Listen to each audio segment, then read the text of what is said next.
Uulitin ko po good morning! Yun. Kumain na po ba kayo? Kumain na po ba? Nilipas din po.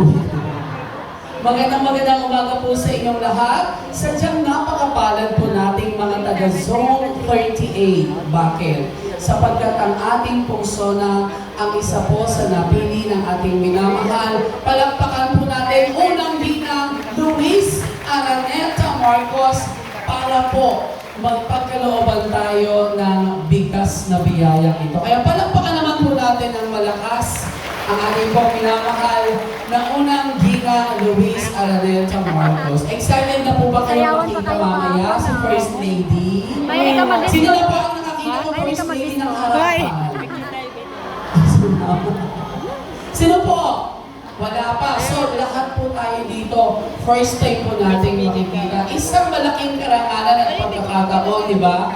Na makaharap natin ang may bahay ng ating minamahal na Presidente, Bongbong Marcos. Siyempre, palakpakan din po natin ang ating minamahal na Presidente Bongbong Marcos. Ayan. Siyempre, nagpapasalamat din po tayo sa lahat po ng bumubuo ng Barangay 377. Palakpakan po natin Chairman Mark Brian Grande at sa kanyang buong council. Che, maraming salamat po sa inyong pong pagpapahintulot na dito po ganapin ang distribution para po sa ating mga PWD, senior citizen, at sa ating mga solo parents. Sige, kung sino po ang malakas ang palakpakan na, sila po ang mag-uuwi ng bigas. Ha?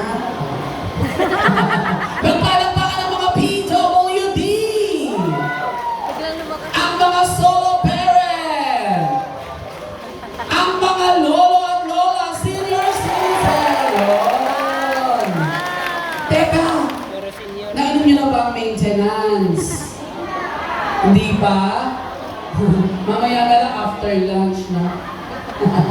Kaya wag po natin kakalimutan na yung ating mga maintenance. Mamaya rin po, makakasama rin po natin siyempre ang ating pongbuting alkalde. Palakpakan po natin, Yorme Isko Moreno Dumagoso. Ang ating minamahal na Vice Mayor Chi Atienza. At ang ating mga councilors, mamaya po, makikita rin po natin ang ating mga konsehal.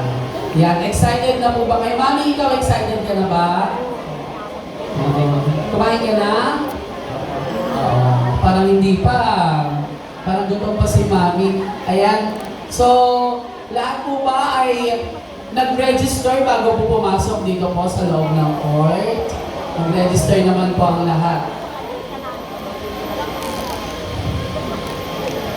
Ayan. Sige.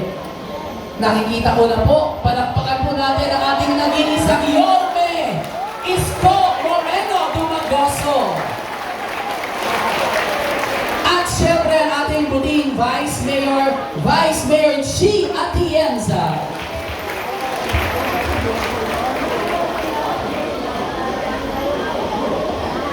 Syempre kasama rin po natin ang ating mga councilor. Palakpakan po natin Councilor Tol Zorcal. Konsehala Mayle Atienza. Kasama rin po natin Konsehala Karen Alibarbar. And Councilor Pa Pugoso. At Councilor Jeff Lau.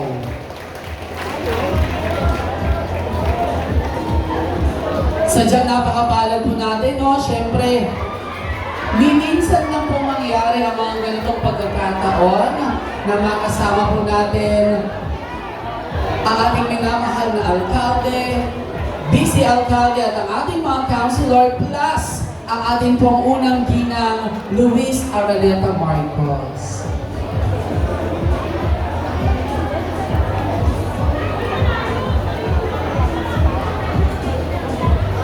Ito po mula sa puso.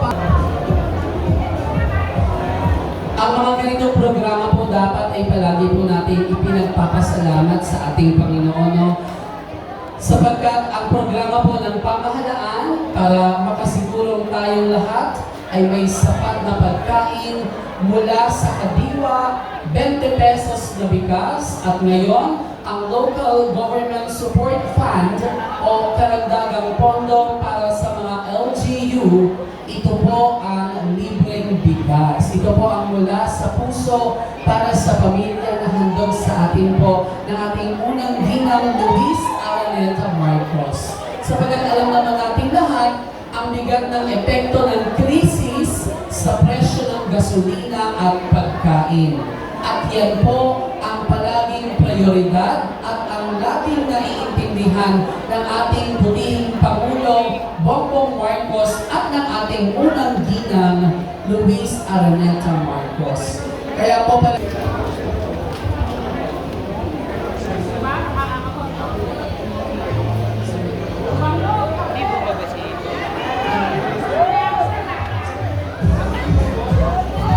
Mga minamahal ko po mga batang Maynila, kapiling na po natin ang ating unang ginang Luis Araneta Marcos.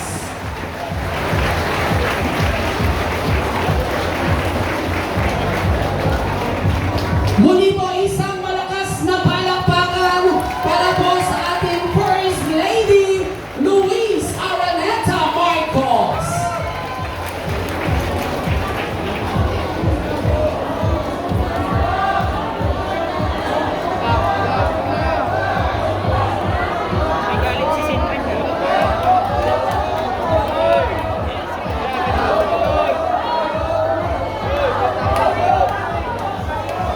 Talagang excited ang lahat na makita ang ating pong minamahal na unang ginang First Lady Luis Araneta Marcos. Muli po, isang malakas na palakpakan po for our First Lady Luis Araneta Marcos.